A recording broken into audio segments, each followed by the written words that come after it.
Matthew, you talked about the product-centric approach today.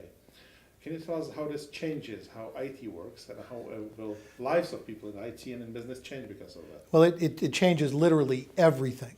So first off, it changes the way we think of work. The way we used to think of work was as a project. So that was a chunk of stuff that we used to deliver. Now the things that we deliver will be epics or feature sets or themes. They'll still have business value associated with them, but they won't be anywhere near as big as the projects that we used to do. Whereas a project was 9 to 12 months perhaps, the epics and the feature sets and the themes 1 to 3 months. So we'll be able to move much more rapidly and deliver value much more rapidly to our colleagues in the business. The second thing that needs to change is the funding model. So in the past, we used to fund a project. And so it had a beginning and an end. At least we thought it would have an end, as opposed to phase 2 or phase 3. But we used to fund that project, and then we used to say, well, we're done, so we'll move on to something else. For an agile and a product-based organization, you're basically funding a team. So you're funding the size of the team, you're funding that team as long as there is a backlog or a roadmap of work for that team to work on. So we're not forming and reforming teams, and that's another big change. In IT, we used to think we could share resources across IT. We could move those resources from one project to another. Maybe they'll work on 2 projects at the same time. In the product and agile space, we don't do that. We form teams of people that stay together all the time. They're 100% focused on the work that they're trying to do on that product. Because of that, they can be better, cheaper, faster. They can be better, cheaper, faster because they know one another, and so they can plan their work accordingly. If I know what your strengths and weaknesses are and you know what my strengths and weaknesses are, I can, or we can plan our work so that we're maximizing our strengths and minimizing our collective weaknesses. We're better, cheaper, faster because we know our product better, because we stay together all the time. We're not moving from this application to that application to that application. We know our product really well. And we're better, cheaper, faster because we eat our own dog food.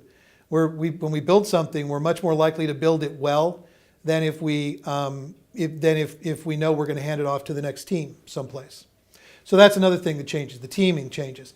Governance needs to change. In the past, governance was fairly closely held at the top of the organization.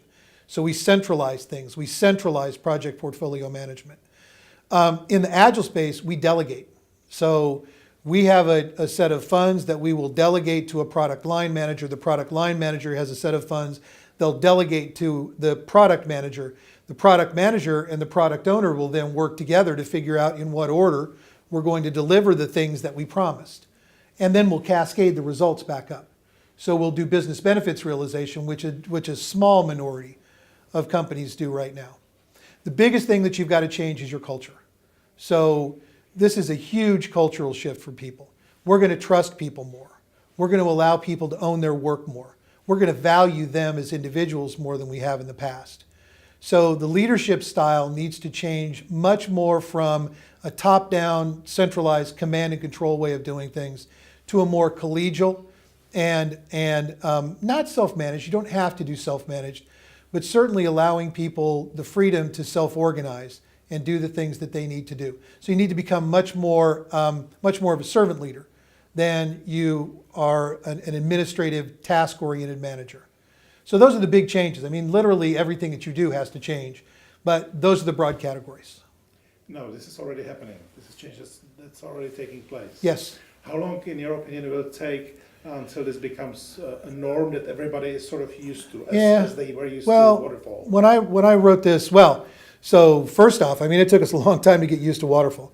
And some would argue, including me, that waterfall's never worked anyway. That primarily because of the duration of the projects, waterfall just hasn't worked. When I wrote the research note in 2011 that talked about the coming shift that we thought was going to be there, I basically said 5 to 10 years.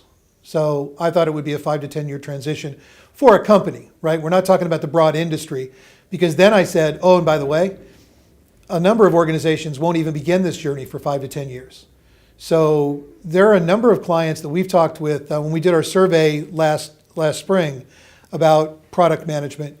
15% of the clients that we talked with had no intention to go into products at all. So some clients don't even see the need to do this at this point. But I predicted 5 to 10. In that same survey, people were telling us 3. So, probably 3 to 5 for a lot of organizations. So somewhere between 2025 and 2030 will be there, actually.